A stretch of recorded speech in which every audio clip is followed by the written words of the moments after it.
back to the channel. We have decided, the producer of these videos, producer, director, inspiration, here is not the right word, torturer, who makes these videos, has decided for me that I am making some videos on different types of vessels. And since resistance is futile, as we have been told by the hitchhikers to the galaxy, might as well go analyze some ship types. What else can I do except say, yes, ma'am, and march to the drum? Today we will talk about brigantines.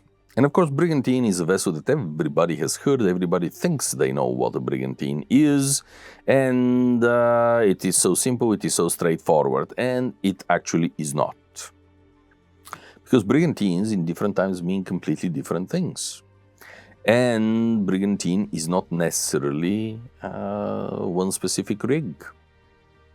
So, let's start first with the origins of the name. The earlier versions of this are actually brigantine. And the early brigantines were rowing lateen-rigged vessels that had nothing in common with what we are thinking nowadays as brigantine. What we are thinking of, essentially a two-masted vessel that has square-rigged foremast and fore and aft rigged mainmast, sometimes with a square topsail, sometimes without.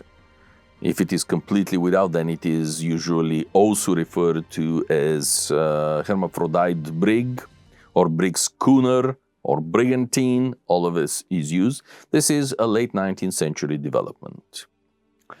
And this is what a type of vessel that existed from the 19th through the early 20th century until the end of coastal sailing ship trading. If you go back and rewatch the video on the Octant that I did some time ago, the vessel there is a brigantine. The vessel from which the Octant came was a brigantine. But again, this is 19th century vessel.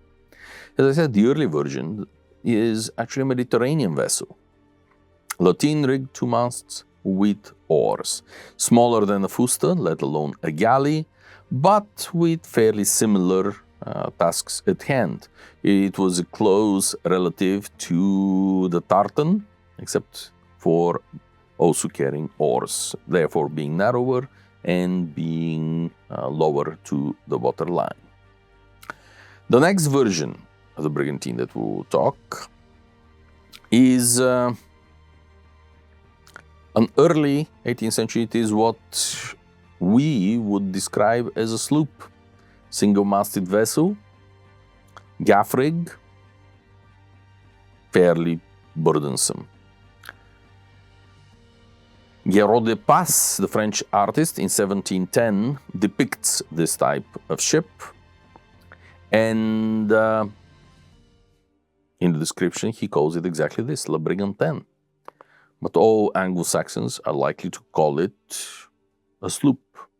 Such a vessel, identical to this, was excavated by my very dear friend and incredible archaeologist and human being, one of the bravest men I have ever had the privilege of knowing, being able to call my friend, Dr. Dmitru Kubalia, from the Hortice Archaeological Preserve. And that vessel was excavated, documented. It is on display, and recently has also been redocumented again. And it is exactly this type of brigantine. It was constructed in 1737 for the invading Russian armies, so it is French-inspired name. The campaign was typically, when fought on their own, disastrous. The Ottoman Turks won comfortably the campaign. but the vessels were sunk around the island of Khortytsa on the Dnipro River. And then there is another version of the brigantine.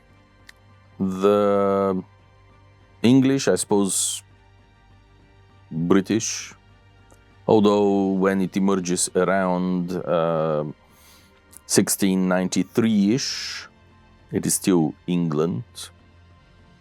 It is still three separate kingdoms rather than a union between kingdoms. So we'll stick to the English. In their version, the early brigantine is also referred to as sloop of war, or as a sloop. She had rowing outriggers. There are a number of depictions, not many, a couple, 3, 4. There are some descriptions. There is, I think there was a contract in the archives for the construction of one of these vessels. There are 2 masted, small, shallow drafted. They definitely were not open sea cruisers. They were designed exactly for operations in restricted waters close to shore. They were particularly well adapted for the cloak and dagger sort of operations, or spying operations, and landing agents, picking up agents, sticking their nose where they have no business being, in other words, spying on enemy positions, fleets, ports, you name it. They excelled in this sort of work. Because they were low, they were fragile craft, they were fairly narrow, so they were good and fast sailors in the right conditions. They did not like heavy weather, as you would expect. The foremasts of these vessels were usually rigged with square sails. The main masts were rigged with square sails that could be shifted around to what can best be described as a large lug sail. But it is the forebearer of the fore and aft gaff sail. So, as you see, under the word brigantine, numerous sins can be hidden. Different types of vessels that have nothing in common with each other, or with what we nowadays will consider a brigantine. A very good description of the early brigantines is held in a book that you can see on the sister channel called Sloops of War. That is excellent book of research. It is one of my favorites in my possession. Related to these vessels, there is another study by, it was the doctoral dissertation actually, of Jens Auer, a German archaeologist who for many years was professor of maritime archaeology in Denmark and currently is back in Germany working there. But his dissertation was on Danish small sloops of war.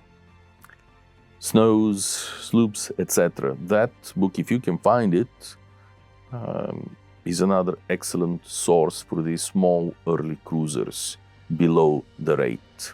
In other words, unrated cruisers. I heartily recommend it. It is highly technical. It contains large quantity of lines, plans and drawings inside. It is not exactly a Patrick O'Brien entertainment level of reading, but I do find it fascinating. I know that it has been published also as a book, but I do not have the book. I only have the dissertation version, which Dr. Auer kindly sent me a number of years ago. So, with this, thank you so much for your attention. Thank you so very much to the sponsors. Your generosity is deeply appreciated. And I wish you a most wonderful rest of your day. I'll see you next time.